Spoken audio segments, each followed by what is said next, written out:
Integridad y Sabiduría se complace en presentar desde la conferencia Por su Causa 2019, Revolución Sexual, sin base bíblica ni científica. El panel: Preguntas difíciles sobre sexualidad. Sean todos bienvenidos.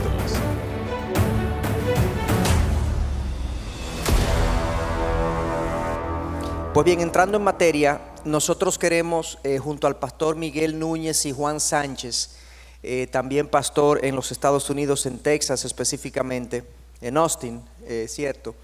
Queremos revisar algunas preguntas que hemos titulado preguntas difíciles. Ciertamente toda esta revolución sexual nos plantea situaciones complejas, y hay algunas de ellas que para los que no tenemos respuesta muchas veces queremos revisar algunas de esas preguntas. Hemos hecho una selección de aquellas que son lo que llamamos preguntas de índole pastoral, y que el pueblo de Dios pueda tener respuestas a situaciones que se presentan, que son reales, con personas reales. Yo voy a comenzar con la siguiente. Imaginémonos que un padre o una madre se enteran de alguna manera, ya puede ser que el mismo hijo se lo confiese o se entere por un tercero, que uno de sus hijos o hijas tiene una atracción hacia personas del mismo sexo. ¿Cuál debe ser el proceder de este padre o de esta madre que se entera súbitamente de esta situación? Cualquiera de los dos podemos. Sí. Bueno, yo creo que en el día de ayer estuvimos hablando de la definición de una serie de términos, y dijimos que la orientación sexual hacia el mismo sexo no es necesariamente, técnicamente hablando, lo mismo que vivir practicando la homosexualidad. Entonces yo creo que si estamos hablando de alguien que tiene atracción hacia el mismo sexo, que ni siquiera ha comenzado la práctica, bueno, quizás los padres deben comenzar por hacer un poquito de historia acerca de eso. Y luego, si son cristianos, ir a consejería pastoral para comenzar a entender el problema, de dónde surge, de dónde vino, qué rol jugaron los padres incluso en que esto se produjera, si fue el caso. Y entonces a partir de ahí comenzar a recibir ayuda a través del consejero. Si no son cristianos, pues quizás buscar a alguien que por lo menos tenga valores judeocristianos que los pueda orientar. Un número de veces nosotros, creo que a ti también te ha tocado, Héctor, sentarse con personas que nos han confesado eso, que tienen atracción hacia el mismo sexo, pero no viven la práctica de la homosexualidad. De hecho, algunos ni siquiera han tenido nunca un contacto homosexual. Entonces tenemos que ver eso un poquito diferente a aquel que ya está en la práctica del pecado. No sé si Juan quiere agregar algo más o... Sí, como hemos dicho en esta conferencia, desde el principio, cada persona es única, creada a la imagen de Dios, y única psicológicamente y de relación. Así que si viene un hijo humildemente que dice: estoy batallando con esto, papi, necesito ayuda, es algo diferente de un hijo que dice: estoy rechazando todo lo que me has dicho de Dios y todo lo que me has dicho del sexo. Tenemos que entender de dónde vienen. Y para mí, yo quiero dar muchas preguntas. Por ejemplo, dime desde cuándo estás sintiendo esta atracción. Y quiero entender cómo ha estado luchando, porque la realidad es que en este mundo, y pienso que aquí es igual, el mundo y Satanás detrás del mundo está disparando diferentes mentiras. Y una de las mentiras más fuertes es que si tienes una atracción del mismo sexo, eres homosexual. Y yo digo que no. Nosotros no somos nuestro sexo, no somos nuestro género, somos seres humanos creados a la imagen de Dios. Y la mentira del mundo es que si tienes atracción, entonces eres tu sexo o eres tu género preferido. Entonces yo quiero desechar esas mentiras en unas conversaciones y entonces tratar de entender de dónde vienen y ayudarlos a entender que el pecado de Adán nos ha corrompido nuestro ser de diferentes maneras y quiero entender si también la historia, como dijo Miguel, si tiene una experiencia de abuso sexual o alguna experiencia que fue clave en su vida, que ha confundido su entendimiento. Así que hay muchas preguntas de mi parte que yo quiero hacer para poder tratar de entender de dónde vienen, para poder mejor ayudar a mi hijo. En uno de los materiales que yo revisé precisamente preparándome para la conferencia, había el testimonio de un padre que se había enterado hacía poco de que su hijo estaba experimentando luchas con esta atracción hacia personas del mismo sexo. Y me ministró que este padre, en lugar de responder con ira hacia esta inclinación del hijo, en lugar de responder con rechazo, respondió con una actitud de querer comprender qué pasó, respondió con compungimiento, con empatía hasta cierto punto y compasión, y para querer ayudar a su hijo en identificar esta situación adecuadamente y poderla trabajar con él, porque lo que pasa, como hemos dicho en otras exposiciones aquí en la conferencia, es que algunas de las personas, muchas de las personas que experimentan esta atracción, precisamente uno de los orígenes es la desconexión con el padre. Entonces lo peor que puede hacer el padre es que cuando el hijo le confiese precisamente que lucha con esto, es que el padre una vez más lo aleje más y lo rechace más. Y claro que tiene que tratar de acercarse para poder trabajar la condición. No es una aceptación de la condición, pero sí tiene que hacerlo con mucha compasión y con mucha empatía, viéndose él también como parte del problema, de que quizás él contribuyó con esta confusión. Sí. Una de las cosas que también necesitamos entender, pensando en lo que Juan estaba diciendo, que somos personas caídas, es que todo el mundo tiene inclinaciones pecaminosas, literalmente, porque somos personas fracturadas o rotas desde que nacemos. Entonces hay gente que lucha con la tentación hacia el sexo opuesto, pero tiene una lujuria heterosexual. Bueno, eso es pecado y serio también, porque es un pecado sexual. Hay personas que luchan con la tentación de usar alcohol o de usar drogas. Hay personas que están muy inclinadas a acumular dinero, son avaros desde el principio. Eso también es pecaminoso. Entonces las inclinaciones pecaminosas son frecuentes y diversas. Entonces tenemos que ser cuidadosos en no hacer un pecado imperdonable y separar el otro grupo. Personas que a veces han fornicado de manera frecuente, pararon en su conversión, pero siguen luchando con estas memorias y estos recuerdos, y algunos hasta caen siendo cristianos incluso en el pecado, sabiendo nosotros que la Biblia le da una connotación especial a los pecados sexuales, pues son pecados contra el cuerpo. Entonces, si entendemos esas cosas, vamos a estar más inclinados a empatizar para entender, no necesariamente a empatizar para aplaudirlos ni apoyarlos, claro, en términos de su conducta, pero sí a apoyarlos para salir de donde se encuentran. Claro. Y yo creo que el pasaje con que tú comenzaste la conferencia, 1 Corintios capítulo 6, es clave porque nos ayuda a entender, o no saben que los injustos no heredarán el reino de Dios.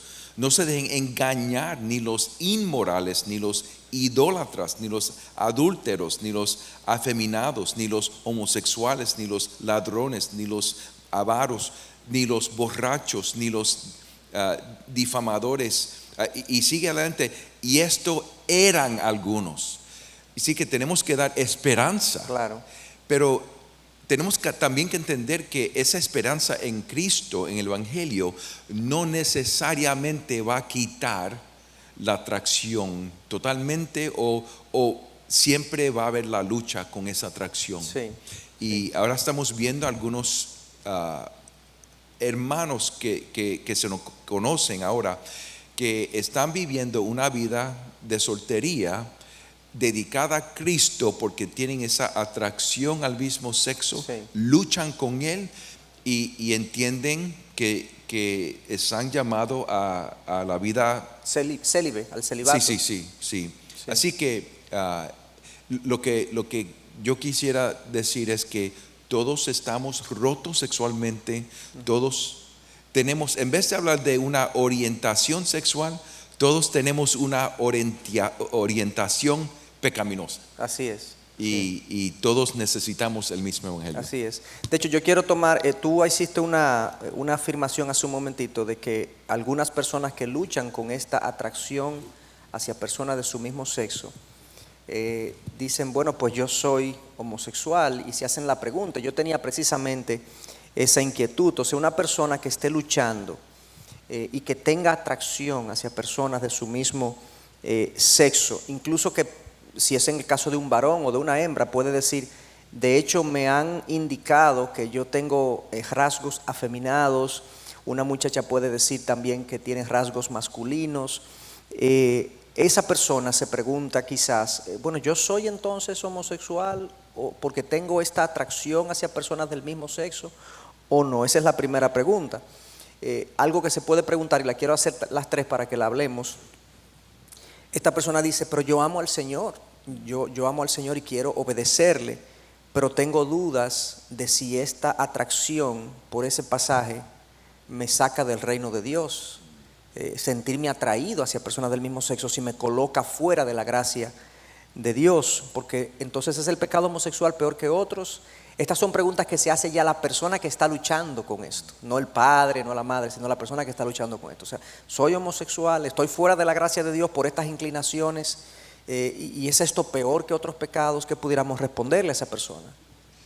Bueno, por un lado, el hecho de que te sientas simplemente atraído, y no estoy diciendo eso de manera ligera cuando digo simplemente, pero para diferenciarlo de aquel que está en la práctica de la homosexualidad, tiene una tentación. ¿Cuántos de ustedes nunca han sido tentados? Porque si alguien levanta la mano, yo me voy a sentir tentado a llamarle mentiroso. O sea, en cualquier área tú dices. En cualquier área. Claro. Nosotros hemos sido tentados de múltiples maneras, múltiples veces, en múltiples áreas.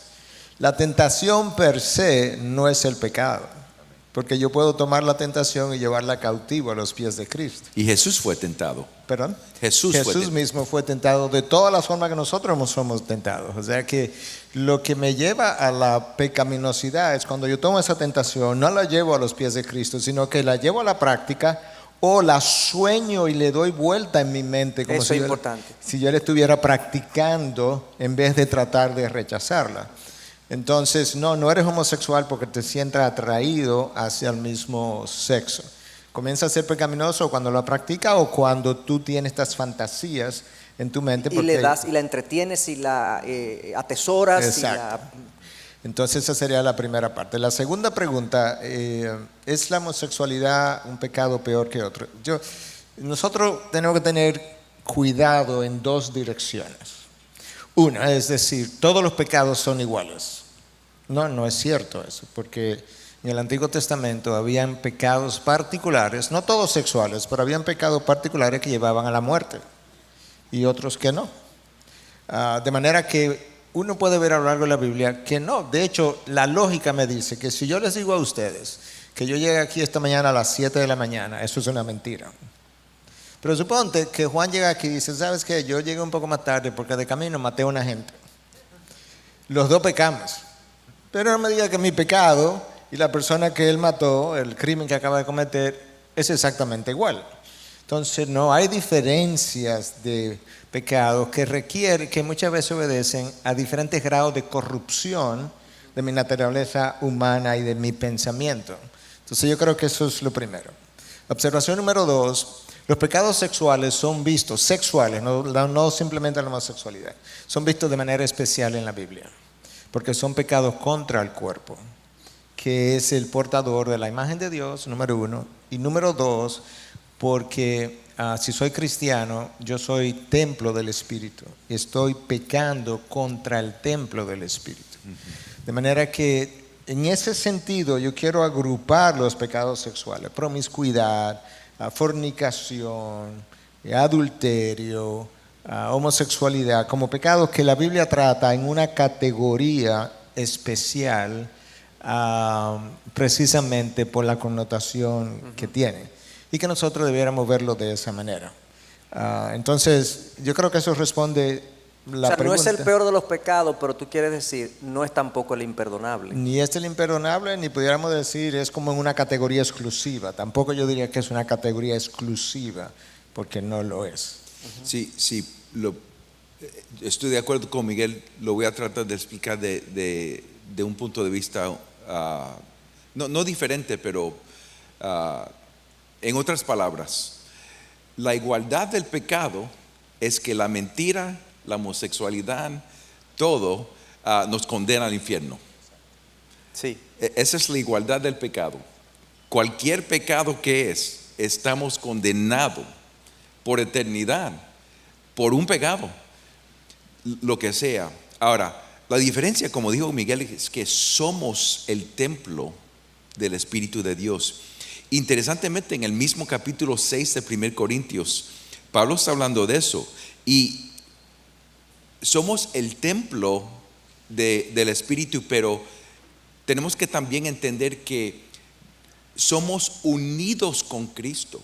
Somos el cuerpo de Cristo. Y Pablo está argumentando aquí después en 1 Corintios 6, que como somos el cuerpo de Cristo, los pecados sexuales es como que estamos arrastrando a Jesús en esos pecados, no que sí, él peca con nosotros, pero es que estamos arrastrando el cuerpo de Cristo. Y está hablando aquí de los varones que estaban buscando prostitutas en el templo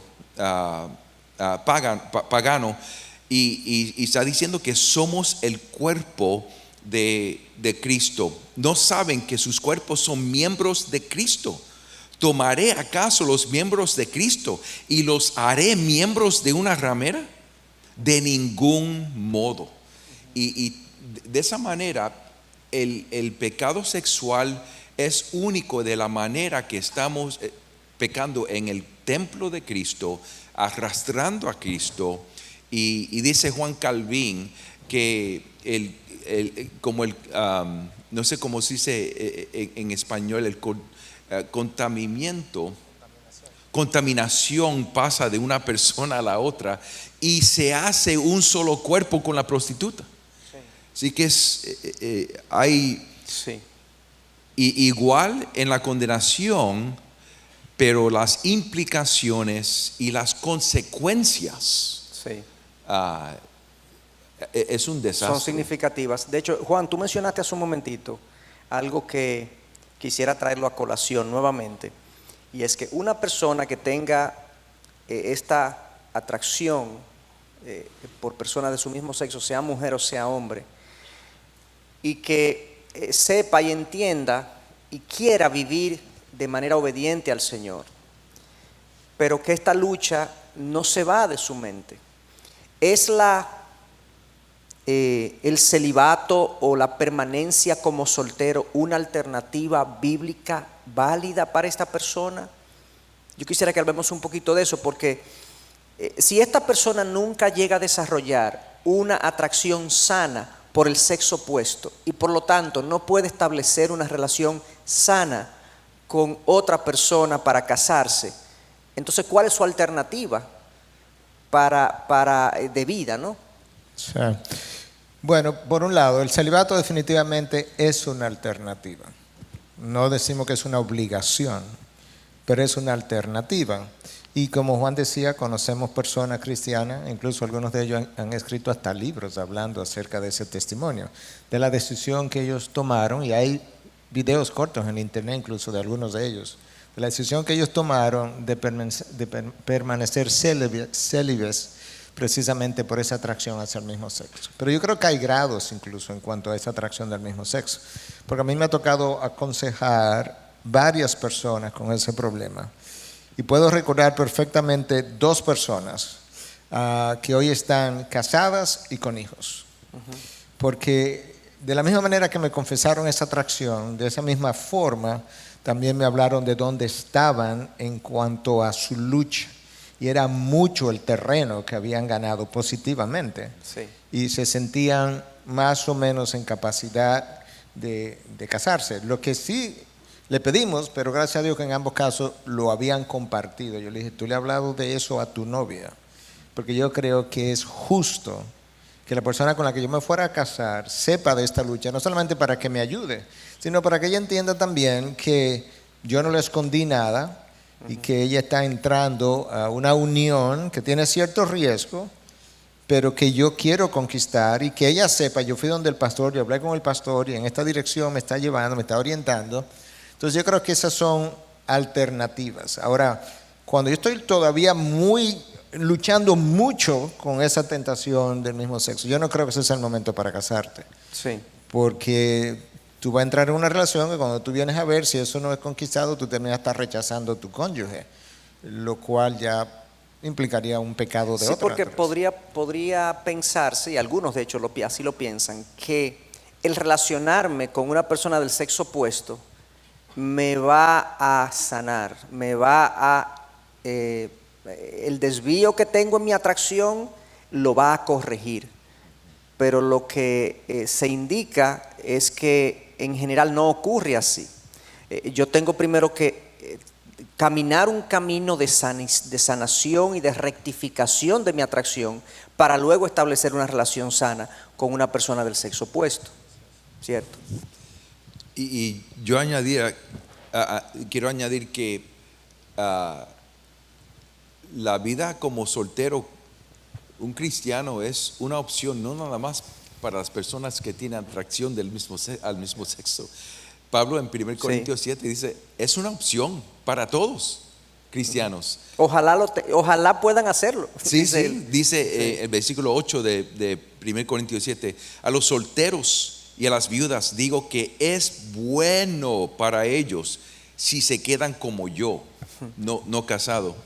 Pero si carecen de dominio propio, cásense, que mejor es casarse que quemarse. Y la vida como un soltero cristiano trae muchos beneficios para el reino de Dios, dice Pablo. Sí. Pero no todos tienen ese llamado. Así es. Para que no se vayan de aquí pensando que nosotros estamos diciendo que el mejor estado es la soltería. El mejor estado es la soltería para aquellos que tienen ese llamado. Amén. Exacto. Entonces, que no confundamos la gimnasia con la magnesia, como decimos aquí. Sí, Tengamos claro. y ser casado es un llamado también. Definitivamente. Pablo dice que los dos son llamados buenos. Claro. Al que Dios no ha yo llamado- prefiero estar casado. Exactamente. Al que Dios no ha llamado a casarse, que no se case, y al que Dios no ha llamado a permanecer soltero, que permanezca soltero. Pero otra pregunta que puede surgir en medio de esta confusión y revolución es, bueno, yo tengo un familiar, digamos, alguien dice, yo tengo un familiar homosexual o lesbiana y vive ese estilo de vida, lo vive, tiene su pareja y sabemos que entiende que ese estilo de vida está bien. ¿Qué tipo de relación yo debo tener con esa persona? Es mi familiar, puede ser hasta mi hermano, puede ser un primo hermano, puede ser un sobrino. ¿Cuál es el tipo de relación que yo debo tener con esa persona? Por ejemplo, en los tiempos de celebración familiar, Navidad a veces y otras celebraciones que se producen en el año, hay momentos incómodos porque esta persona trae a su pareja y yo tengo hijos pequeños. ¿Qué hago? ¿Cómo me comporto? Entonces, ¿qué debo hacer? ¿Cuáles serían algunas recomendaciones de comportamiento y actuación hacia esa persona? ¿Quiere ¿Quieres que ir yo primero? voy primero Porque yo siempre estoy yendo y primero. después tú me puedes corregir? No, es que no quiero ir. Me acabo de dar cuenta que estaba yendo de primero No. siempre. Entonces.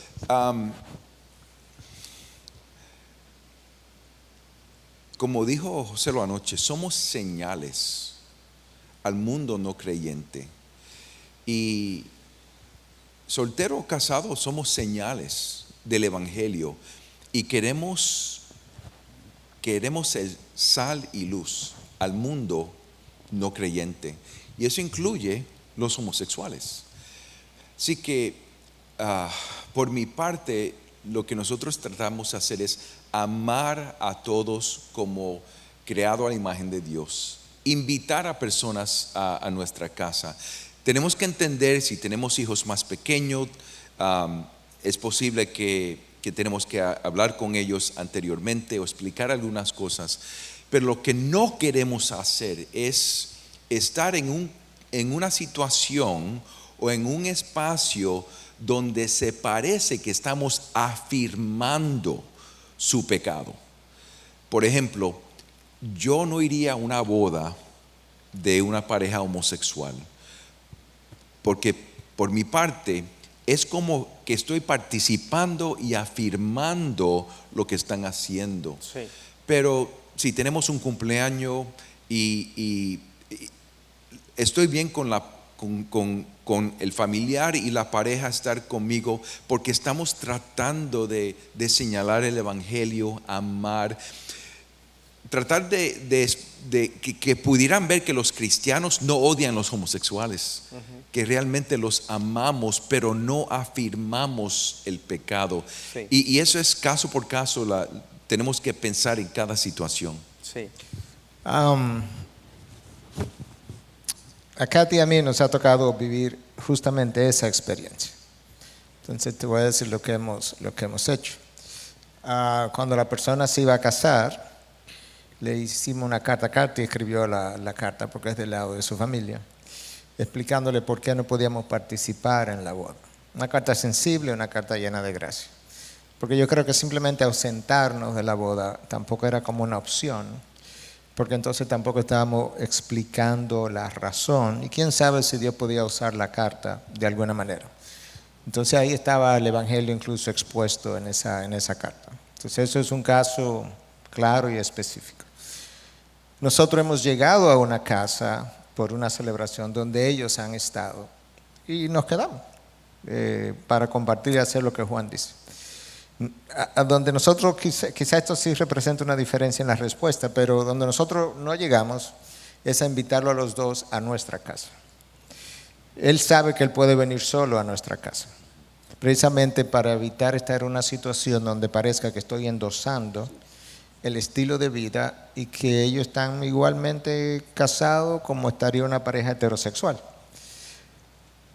Y una de las cosas que tenemos que cuidarnos es que yo estoy 100% de acuerdo con lo que Juan estaba diciendo en cuanto a hacer señales y demás, pero tenemos que cuidarnos de algo, y es que pasemos una línea donde también ciertos pecados que la Biblia mira como extremos se conviertan en pecados respetables. Entonces, poco a poco nosotros nos vamos adaptando a la nueva temperatura de calor, como el sapo, el experimento del sapo en el agua que se va calentando poco a poco hasta que tú mueres ahí. Y yo creo que eso es lo que ha pasado. José lo daba un buen ejemplo ayer de cómo muchos matrimonios cristianos hoy han aceptado lo que la cultura le vende como bueno y válido, y practican esas cosas y viven de esa manera porque han aceptado, abrazado la cultura. Lo que ellos hicieron fue abrazar aquello que se convirtió en un pecado social respetable. Entonces nosotros pudiéramos hacer eso. En un Q&A, pregunta y respuesta, en el que estaba Russell Moore en una ocasión, alguien le estaba preguntando, una pregunta un poquito diferente, pero con esta connotación, que ¿cuál es pecado la iglesia hoy disciplina? La iglesia seria ortodoxa, que en 20, 30 años quizás no estaremos disciplinando porque ya lo aceptamos como buenos y válidos.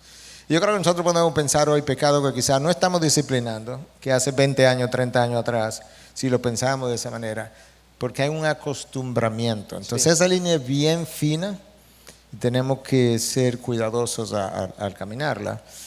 Y algo que Juan dijo es cierto, tú sabes, estas preguntas son generales, pero cuando tú te sientas con un caso es particular. Entonces no podemos decir que un tamaño le sirve a todos, one size fits all. pero son principios generales para tratar casos Claro. particulares. Ustedes los dos hicieron referencia a algo que quisiera enfatizar. Tú mencionaste que en determinadas situaciones hablar con la persona y presentarle nuestra postura. Miguel habló de nos vamos a ausentar de la boda porque no apoyamos esa boda, pero le vamos a mandar una carta para explicar. O sea, ambos plantean que sería una buena cosa, una buena práctica, que si ese es el caso de alguien que tiene un familiar cercano que tiene una práctica homosexual, sentarnos con esa persona o mandarle una carta o hablar y decirle de manera adecuada, sensible, nuestra postura y cómo nuestra postura y su postura nos va a colocar en situaciones donde tendremos que tomar decisiones que parecerían que no les amamos, pero no es el caso.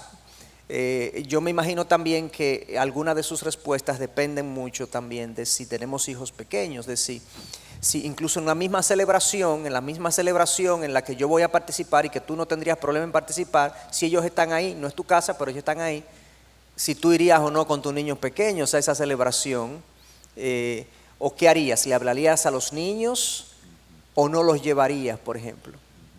¿Cuál sería tu postura, Miguel, en ese caso? Bueno, yo creo que, de nuevo, tratando de individualizar los casos, si yo sé que es una pareja que acostumbra en público a estarse abrazando y besando y agarrándose la mano, yo no quiero ese ejemplo para mis hijos. Pero si una pareja que cuando está en público se comporta como dos personas comunes y corrientes del grupo, entonces yo creo que eso pudiera ser un poco distinto y también haría lo que Juan dice, explicarle a los hijos, pero va a depender de la edad. Pero yo tengo que garantizar que mis hijos no son testigos de actos que violan la ley de Dios y que nosotros no tenemos ningún problema con eso. Sí. Entonces yo creo que eso sería como una diferencia. Y antes que se me olvide, porque se me estaba olvidando, yo, de nuevo, para no hacer la homosexualidad como un caso único, especial. Si yo tengo un amigo casado que tiene un amante, y hay un cumpleaños y él quiere venir al cumpleaños con su amante, él no va a venir al cumpleaños mío con su amante. No way, José, como dicen en inglés. Entonces tú puedes ver que no es un pecado en particular, es que hay cosas que violan de manera radical los estándares de Dios que no pueden ser. O si yo tengo un hermano que toda la semana tiene una amante nueva, por así decirlo, es un promiscuo. Entonces hay una celebración, esta semana él va a venir con la muchacha que él tenga esa semana. Y la semana que viene él va a venir con otra. No way. Porque yo quiero que mis hijos entiendan que hay un respeto que nosotros tenemos a lo que son las normas de Dios en todos los ámbitos, pero en particular en la sexualidad. Sí. Entonces, O sea que este cuidado de límites al exponer a nuestros hijos con ciertos pecados extremos como el adulterio, la promiscuidad, la homosexualidad, es general, o sea, no es algo en particular con el pecado de la homosexualidad, sino que es algo general que tenemos que ser sabios para saber en dónde exponemos a nuestros hijos y dónde no los exponemos, ¿no? claro. Ya, amén. En otro caso también, supongamos que todo el mundo sabe, como decimos, es un secreto a voces, que hay un hijo de una persona cercana a nosotros que tiene ya sea atracción hacia el mismo sexo o tiene claros indicios de distorsión de género, fuerte amaneramiento, una fuerte masculinización de una jovencita. Y esa persona es amigo de nosotros y es la hija o el hijo de esa persona. Quizás es un hermano de la iglesia que vemos que su hijo, su hija tiene estos rasgos, o nosotros tenemos información de que tiene ya atracción hacia personas del mismo sexo, pero nunca hemos hablado con nuestro hermano al respecto. ¿Cuál debe ser nuestra postura? Creo que debemos preguntarnos qué requiere amor verdadero. Y si uno ama a otra persona, quiere lo mejor para esa persona. Y el amor requiere a veces decir cosas difíciles. Si tengo relación, vamos a decir, con el hijo o la hija, yo quiero hablar con él o ella primero. yo mismo. Y mi sugerencia sería, mira, se entiende que estás luchando con eso o tienes esa atracción o que, ¿cómo te puedo ayudar? ¿Qué está pasando? Y has hablado con tus padres. Yo sugería que hablen con sus padres. Sí. O sea, tú conducirías al joven, a la joven a hablar con sus padres. Sí. Pero si no tengo relación, yo hablaría con mis amistades o mis amigos o mis hermanos. Ahora, si el hijo o la hija son miembros de la iglesia, entonces como ancianos queremos tratar de pensar cuál es la mejor manera y como miembro entonces vamos a hablar con esa persona directamente como miembro. Así que caso a caso depende de la situación. ¿Algo más?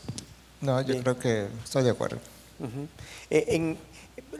Esto es importante porque lo que en la literatura que revisé de tratamiento y de abordaje de estas situaciones, se menciona mucho que el padre o la madre, pero sobre todo el padre, a veces evade esta situación de su hijo o de su hija, no lo quiere aceptar. Y aunque hay claras evidencias y es claro para todo el mundo, el padre no lo ve aparentemente, porque hay un bloqueo en él de que no quiere aceptar esta condición. Por eso la pertinencia, lo importante de si nos amamos, vamos a querer lo mejor el uno para el otro y para nuestros hijos también, y abordarlo de manera honesta y sensible. Una pregunta que pudiera hacerse alguien que esté luchando con atracción hacia personas de su mismo sexo: ¿qué tan culpable es esta persona? O sea, quien lucha con esto, ¿qué tan culpable debe sentirse él o ella de sentirse atraído hacia personas del mismo sexo? Lo pregunto porque en algunos círculos cristianos se señala al homosexual o la lesbiana, a quien tiene atracción hacia personas del mismo sexo, como el que decide sentirse así. Usted es culpable de sentirse con esa atracción hacia personas del mismo sexo. Eso es una decisión que usted ha tomado. ¿Qué tan así es? ¿Qué podemos decirle a esa persona?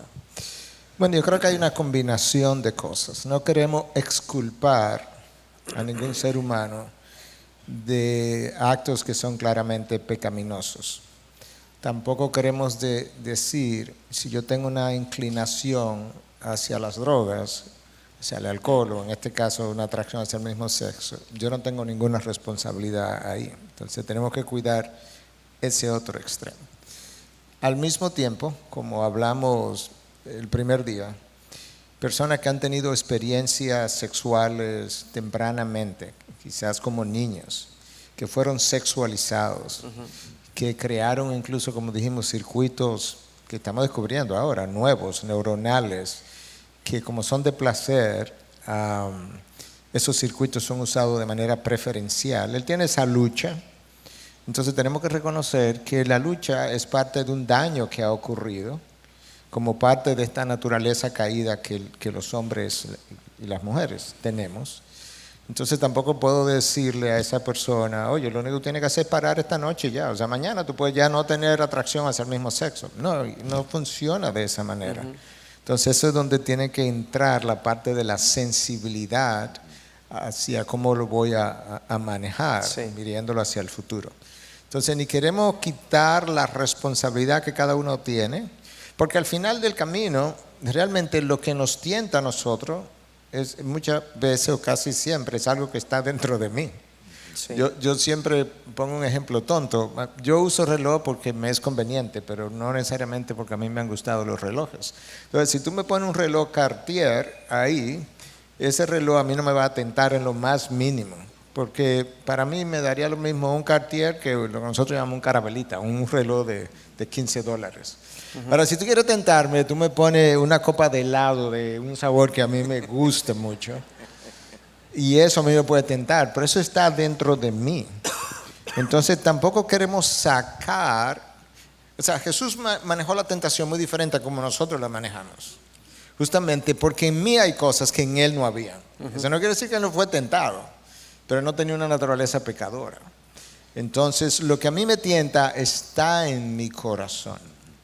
Y eso es importante. Por ejemplo, aquellos de nosotros que somos completamente heterosexuales nunca nos hemos sentido tentados hacia el sexo opuesto, hacia el mismo sexo. Eso no está en mí. Pero aquellos que sí luchan con atracción hacia el mismo sexo, hay algo en ellos. Sí. Que quizás hubo experiencias que lo predispusieron, o predispuso, si es una sola, a ahora tener, sí puede ser. Pero al final del camino, las tentaciones son, eso es como yo lo veo en mi vida y me han ayudado mucho a crecer en mi santificación, las tentaciones son reveladores de lo que hay en mi corazón. Y eso es bueno saberlo, porque yo puedo saber, tú sabes que al final yo todavía tengo esto. El que está tentado a hacer dinero, en su corazón hay avaricia. Sí. El que está continuamente tentado a tener relaciones sexuales, hay lujuria en su corazón. Sí. Entonces yo creo que eso es bueno poderlo identificar. Yo creo que por mucho tiempo cristianos han pensado que los homosexuales y los que son atraídos al mismo sexo, que es una opción que una persona desea, vamos a decir, y es verdad que desean, pero nosotros sufrimos por pecado. El pecado de Adán causa sufrimiento en nuestras vidas y ha corrompido nuestro ser enteramente. Así que hay personas, por ejemplo, en Juan 9, es la historia del hombre que nació ciego. Y Jesús dice, ¿quién pecó? ¿Sus padres o el hijo que nació ciego? Y Jesús dijo, bueno, ninguno de ellos. Él nació ciego para la gloria de Dios, vamos a decir, para Dios mostrar su gloria en él. Así que sufrimos por el pecado de Adán de diferentes maneras. Por ejemplo, Miguel es diabético. ¿Quién pecó? Él pecó porque es diabético. No, Adán pecó y por eso es diabético. Y también tenemos que entender que hay personas que luchan con atracción porque están corrompidos fisiológicamente, y como médico tú puedes explicar eso mejor que yo, Miguel, pero también sufrimos por el pecado de otras personas. Ahí el tema del abuso sexual que confunde a niños y entonces están confundidos y soy homosexual o no homosexual porque esto me pasó a mí, pero también sufrimos por el pecado de nosotros. Claro, claro. Y tenemos que entender que hay veces que una persona dice soy homosexual por el pecado de su padre, verdaderamente, un abuso sexual o abuso físico o un padre ausente. En esos casos, como padres, tenemos que arrepentirnos. Amén. Confesar nuestro pecado, arrepentirnos, confesar que no señalamos el amor de Dios como padre a mi hijo de manera verdadera. Pero eso no quiere decir que mi hijo no tiene responsabilidad de obedecer a Cristo. Sí. Así que hay muchas cosas, pero la vida de homosexual o de atracción al mismo sexo no es una vida, como dije anoche, gay, una vida feliz. Están luchando, no sé el porcentaje, pero muchas de las personas que viven la vida homosexual o tienen atracción al mismo sexo no lo quieren tener y están sufriendo y están como batallando, gritando por ayuda. Claro. en sus vidas. Así que todos últimamente somos responsables por nuestros pecados. Y Ted Tripp en el libro, no sé cómo se traduce en español, pero Pastoreando el corazón del niño, algo así, dice, el ambiente de nosotros nos moldea, pero no nos determina. Sí. Es muy importante entender, porque el mundo dice que el ambiente de nosotros determina nuestra vida. Pero el ambiente sí tiene mucha influencia. Sí. y nos moldea de muchas maneras, pero no nos determina. Amén. Así que todos tenemos esperanza. Tenemos que seguir diciendo, todos tenemos esperanza. Amén. De hecho, yo tenía una pregunta que tenía que ver precisamente de si una persona, bueno, pueden corresponder el aplauso, perdón. Yo he oído en algunas ocasiones a personas decir que quien lucha con la homosexualidad nunca sale de eso. Eso es una idea que hay en el ambiente. Eso es algo que nunca se deja, eso es algo que nunca se sana, que eso es algo que nunca se revierte. Y eso resulta muy frustrante para quien lucha con esto y no quiere. ¿Qué podemos decirle pastoralmente hablando? Tú hacías referencia a un pasaje de 1 Corintios 6 que Pablo habla, y esto erais algunos de nosotros. El pastor Miguel hizo referencia a ese pasaje y cómo sí hay una esperanza de redención, pero quería enfatizar eso una vez más en este panel. ¿Qué podemos decir a eso?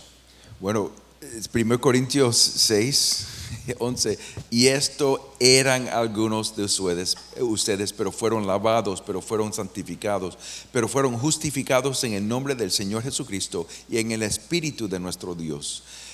Y esa es la promesa que tenemos.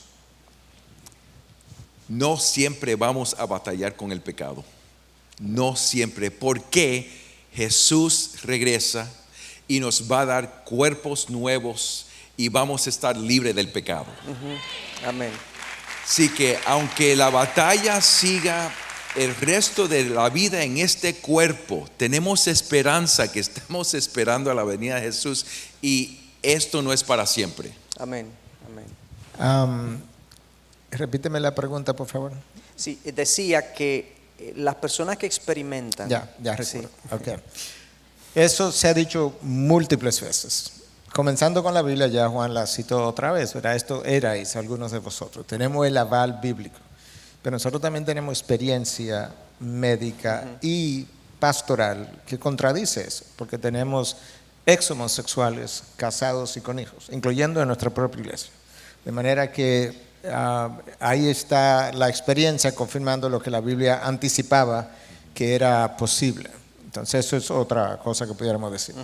En el mundo secular hay gente convencida de que la conversión hacia la heterosexualidad es posible. De hecho, en el año 2006, el Dr. Hughes de la Universidad de Illinois, creo, hizo una revisión de 1000 estudios, no 1000 pacientes, 1000 estudios. Y una de las conclusiones a las que él llegó era que la conversión hacia la heterosexualidad era posible. Y anterior a eso, en los años 70, no sé si Juan recordará esto porque yo le llevo unos años, pero Master y Johnson eran considerados como los gurús de la sexualidad. Secular, completamente secular.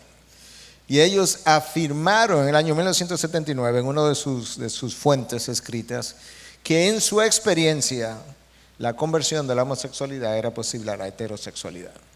Y esos son autores completamente seculares, porque realmente hasta cierto punto ya eran considerados medio liberales en lo que era la sexualidad en los años 70. De manera que tenemos el aval bíblico, tenemos la experiencia pastoral, la experiencia médica y tenemos fuentes seculares afirmando la misma cosa. Claro que es posible. Sí y lo vemos también en diferentes lugares y ocasiones y pecados.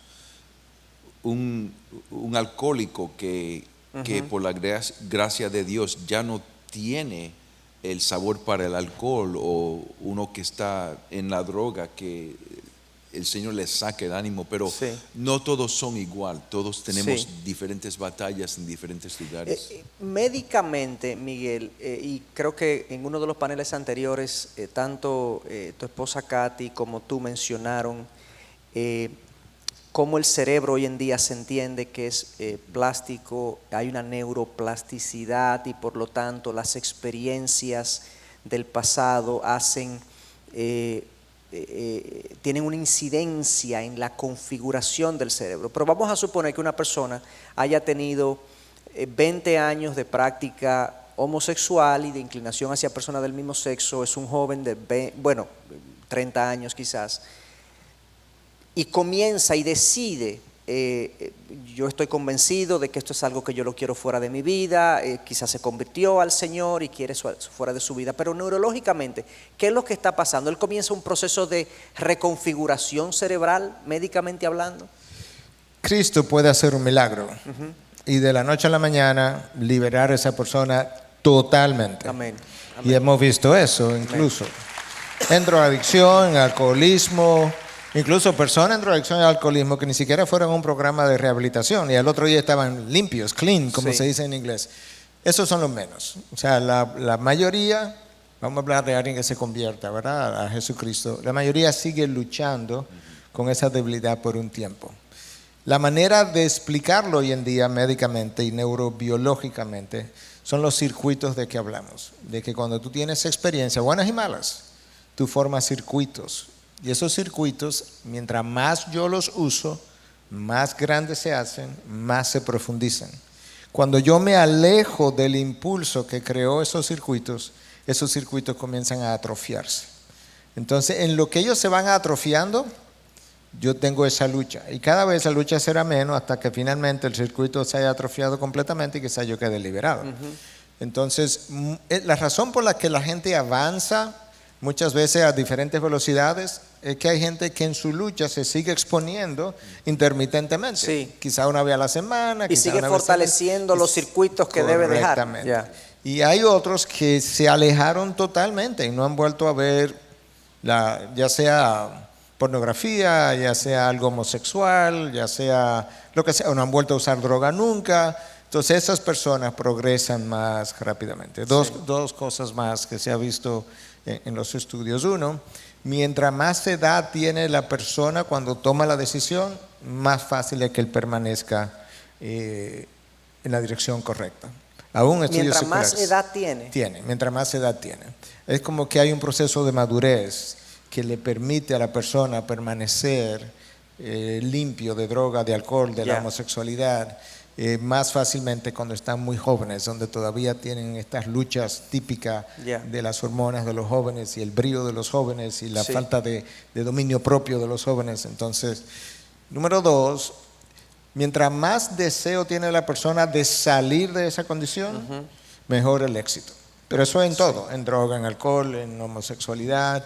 Porque hay gente que quiere salir, pero tú sabes, no es que yo quiero pagar un precio muy alto. Sí. Yo quiero salir si me dan un 2x1, pero bien barato. Entonces, pero eso es cierto, porque tengo que saber cuánto yo deseo esa libertad. Y mientras yo más deseo. Y tres, un comentario que lo hizo, fue a mi esposa que se lo hicieron, pero cuando estábamos estudiando, ejerciendo en Estados Unidos, el hospital donde estábamos estableció un centro para drogadicción. Y entonces había un consejero que había sido drogadicto y ahora era consejero. Y Katy le preguntó un día, ven acá, ¿cuándo la gente sale de eso? Y la respuesta de él yo creo que fue muy iluminadora para nosotros. Y él no era cristiano, un consejero secular, le dijo, cuando el dolor de permanecer donde tú estás es mayor que el dolor de salir, tú decides salir.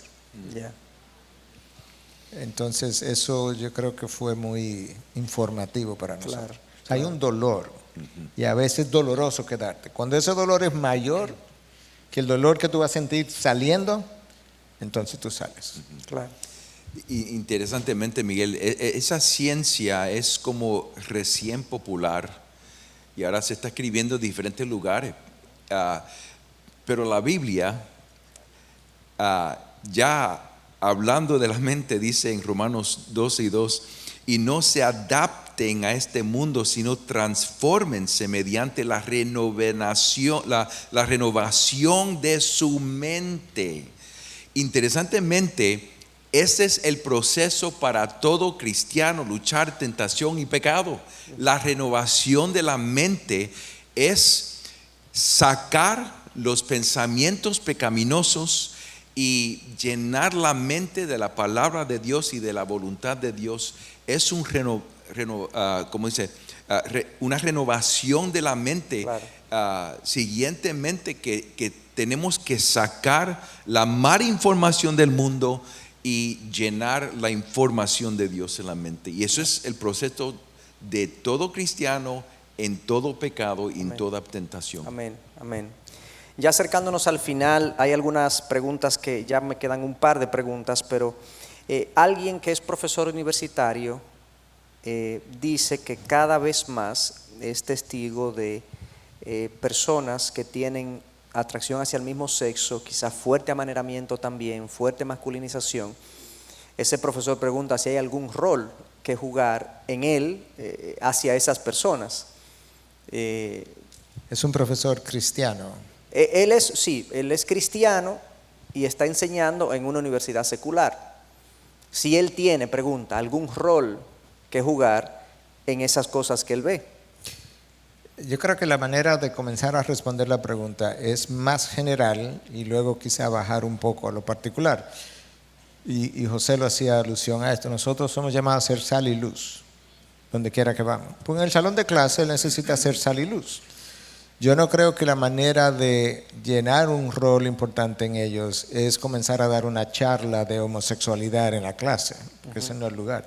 Pero quizás si él comienza en primer lugar estableciendo una buena relación con todos los estudiantes, de manera que el estudiante les respeta como profesor por su calidad, por su amabilidad, porque es manso, es humilde, es conocedor, conoce la materia. Entonces ahora todo el mundo, yo tuve profesores así, todo el mundo quisiera estar alrededor de él, independientemente de su homosexualidad o heterosexualidad. Sí.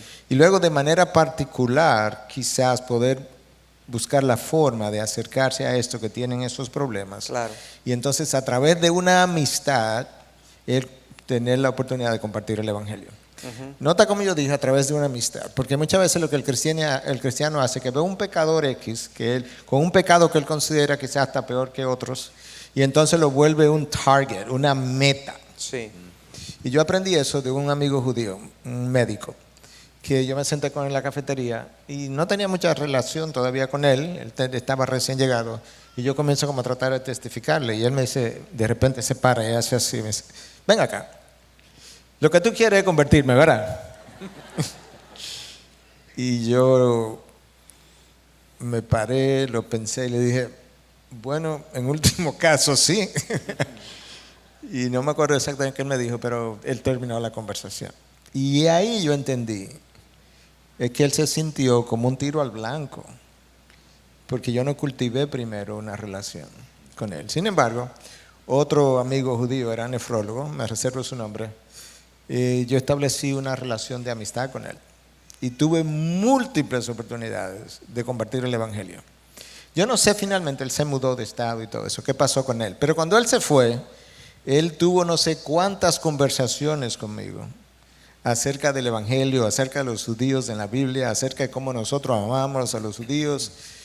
Y yo no sé si él se convirtió eventualmente, yo sí sé que esa experiencia fue más rica que la otra. Yeah. Entonces yo creo que nosotros tenemos que establecer puentes, contactos con aquellos, ¿verdad?, que están luchando para que luego ellos quieran creer en lo que le estamos diciendo. Amén. Porque si yo no te respeto, porque ni siquiera tenemos una buena relación, ¿para qué yo voy a oír lo que tú tienes que decir? Amén. Los no creyentes son inteligentes y ellos saben cuando nosotros lo vemos como un proyecto. Sí.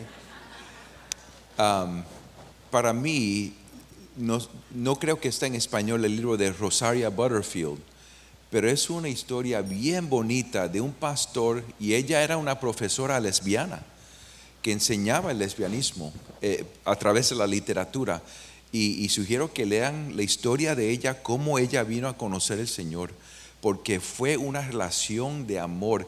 Él escribió una carta y ella tenía en su mesa cartas de crítica y cartas de afirmación, y no sabía en dónde poner la carta de él porque era tan diferente, y comenzaron a invitarla a ella a cenar con ellos, el pastor y su esposa, y por un tiempo en esa relación, con las preguntas, dándole respuestas, enseñándole el amor de Dios, ella vino a conocer a Jesús. Amén. Y ella está casada hoy, ¿no? Está casada, Amén. con un pastor. Amén. Amén. Última pregunta, es algo médico que no tiene que ver exactamente con el tema de la homosexualidad ni la revolución sexual directamente, pero es algo que quizás algunos padres tienen aquí la misma pregunta. En algunos países, por ejemplo Chile es uno de ellos, se obliga por salud pública a vacunar a los hijos contra el papiloma humano, que es una enfermedad de transmisión sexual. Pero niños de 9, 10 años son obligados, o los padres son inducidos a que se vacunen. Es una obligación legal. ¿Cuál debe ser nuestra postura ante estas situaciones? Porque el razonamiento del gobierno es que como los niños están empezando la vida sexual cada vez más temprano, hay que vacunarlos temprano contra esta condición. Yo lo vacunaría por varias razones. No hay nada pecaminoso en una vacuna. La vacuna es preventiva de algo que es fruto de la caída, número uno. Número dos, cuando esa hija mía tenga amores, como llamamos nosotros, y se case incluso, ella no sabe si su esposo tiene ese virus, de papilomavirus en él. Uh-huh. Y aún si el noviazgo fue llevado bíblicamente y el matrimonio se realizó bíblicamente, pero como no sabemos nada del pasado, y quizás él a lo mejor le confesó algunos contactos, pero no le pudo haber dicho yo tuve contacto con una persona que era HPV positivo, claro, porque él no sabía nada. Entonces el esposo mismo puede ser el medio de transmisión sin saberlo e inocentemente. Entonces alguien pudiera decir, bueno, pero lo vacunaríamos más tarde. Bueno, pues si la vacuna no es pecaminosa, tú lo puedes hacer más temprano. Es mejor también, más temprano. porque tú no sabes tampoco qué tu hija es capaz de hacer. Porque claro, nuestras hijas son capaces de tener relaciones más temprano. O sea, no tapemos el sol con un dedo, porque nosotros sabemos de múltiples casos donde han tenido relaciones hijas de padres cristianos bien criadas a los 13, a los 14, a los 15 claro, años. Entonces yo lo veo como una vacuna más de prevención en un mundo caído donde estas cosas ocurren. Amén, amén. Yo no soy médico ni juego un médico en televisión. No, creo que hemos hecho un recorrido por preguntas sensibles que muchos de nosotros tenemos. Yo creo que al final quiero dejar como reflexión lo siguiente. Fíjense que las cosas no son tan simples como parecen. Y nuestras actuaciones en el mundo y en el mundo en el que vivimos especialmente requiere que seamos gente reflexiva, que seamos gente que la palabra le dé forma a la manera en que pensamos. Entonces es un llamado, o sea, este panel creo, aparte de lo que aprendimos de manera específica a lidiar con ciertas situaciones, nos deja también como lección de que tenemos que seguir creciendo en sabiduría para ser efectivos como luz y sal en el mundo que Dios nos ha colocado.